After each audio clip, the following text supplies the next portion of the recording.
यह आकाशवाणी गोरखपुर है। अब आप शिवानी अरोरा से क्षेत्रीय समाचार सुनिए।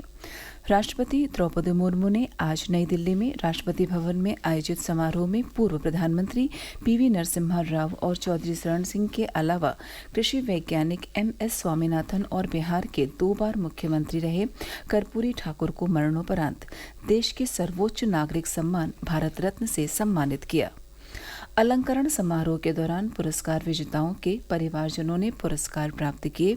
समारोह में उपराष्ट्रपति जगदीप धनखड़, प्रधानमंत्री नरेंद्र मोदी, केंद्रीय गृह मंत्री अमित शाह, कांग्रेस अध्यक्ष मल्लिकार्जुन खड़गे, विदेश मंत्री डॉक्टर एस जयशंकर, बिहार के मुख्यमंत्री नीतीश कुमार समेत कई अन्य गणमान्य व्यक्ति उपस्थित थे। भारत रत्न देश का सर्वोच्च नागरिक पुरस्कार है। यह सम्मान असाधारण और उल्लेखनीय सेवा के लिए प्रदान किया जाता है। आकाशवाणी से बातचीत में भारत रत्न कर्पूरी ठाकुर के पुत्र रामनाथ ठाकुर ने भारत सरकार का धन्यवाद किया। कृषि वैज्ञानिक एमएस स्वामीनाथन को भी आज मरणोपरांत भारत रत्न पुरस्कार से नवाजा गया। इस मौके पर एमएस स्वामीनाथन की बेटी सौम्या स्वामीनाथन ने कहा कि सरकार ने कृषि क्षेत्र में काम करने के लिए उनके पिता को सम्मानित किया है। वहीं चौधरी चरण सिंह के पौत्र जयंत सिंह ने कहा कि उनके दादा को भारत रत्न मिलना बहुत बड़ी उपलब्धि है। राष्ट्रपति कल नई दिल्ली में पूर्व उप प्रधानमंत्री और भाजपा के वरिष्ठ नेता लालकृष्ण आडवाणी को देश का शीर्ष नागरिक पुरस्कार प्रदान करेंगी। अयोध्या के महर्षि वाल्मीकि अंतर्राष्ट्रीय एयरपोर्ट ने घरेलू उड़ान में सिर्फ 3 महीने में ही कई उपलब्धियां हासिल कर ली हैं। प्रदेश के 6 हवाई अड्डों को पीछे छोड़ते हुए इस एयरपोर्ट ने घरेलू उड़ान और यात्री की संख्या के मामले में पहला स्थान हासिल कर लिया है। यही नहीं, देश में अयोध्या एयरपोर्ट को 9वां स्थान प्राप्त हुआ है। एयरपोर्ट अथॉरिटी के आंकड़ों के अनुसार रामनगरी का एयरपोर्ट शुरू होने के बाद से लगातार सेवाएं देने में सबसे आगे है। यही वजह है कि प्रदेश के भीतर यह एयरपोर्ट जनवरी के अंत में तीसरे और फरवरी में पहले स्थान पर पहुंच गया और मार्च में भी पहले स्थान पर बना हुआ है। प्रधानमंत्री नरेंद्र मोदी ने 30 दिसंबर 2023 को अयोध्या एयरपोर्ट का लोकार्पण किया था। 6 जनवरी से यहां विमान का संचालन शुरू हुआ।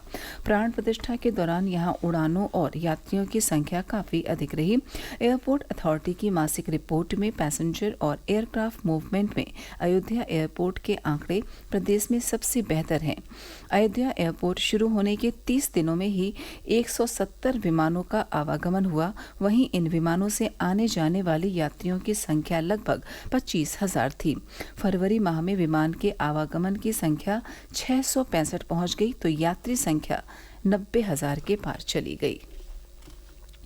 यही आंकड़े मार्च में भी जारी रहे। एयरपोर्ट के निदेशक विनोद कुमार के मुताबिक प्रतिदिन लगभग 4,000 यात्री महर्षि वाल्मीकि एयरपोर्ट पर पहुंच रहे हैं। महीने में अब तक लगभग 1.5 लाख यात्री एयरपोर्ट पर पहुंचे हैं।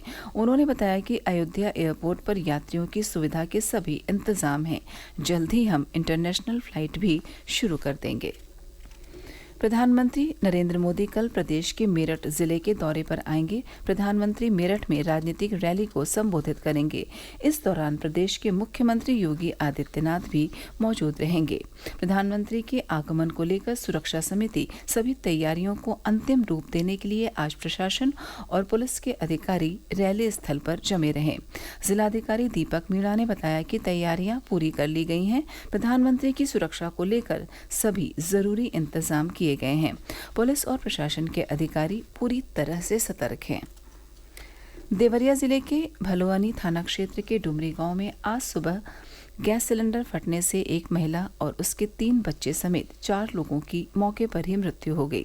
घटना तब हुई जब महिला सुबह चाय बना रही थी कि अचानक रिसाव होने से गैस सिलेंडर में आग लग गई।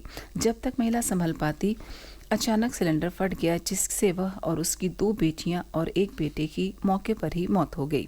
घटना की जानकारी मिलते ही जिलाधिकारी अखंड प्रताप सिंह व पुलिस अधीक्षक संकल्प मौके पर पहुंचे और आवश्यक कार्रवाई का निर्देश दिया। मतदाताओं को मतदान के प्रति जागरूक करने के लिए प्रदेश के विभिन्न जिलों में जागरूकता अभियान चलाए जा रहे हैं। इसी क्रम में जौनपुर के विद्यालयों में परीक्षा फल वितरण के साथ ही मतदाता जागरूकता का भी कार्यक्रम आयोजित किया गया। विद्यार्थियों ने संकल्प लिया कि वे अभिभावकों को मतदान के लिए प्रेरित करेंगे।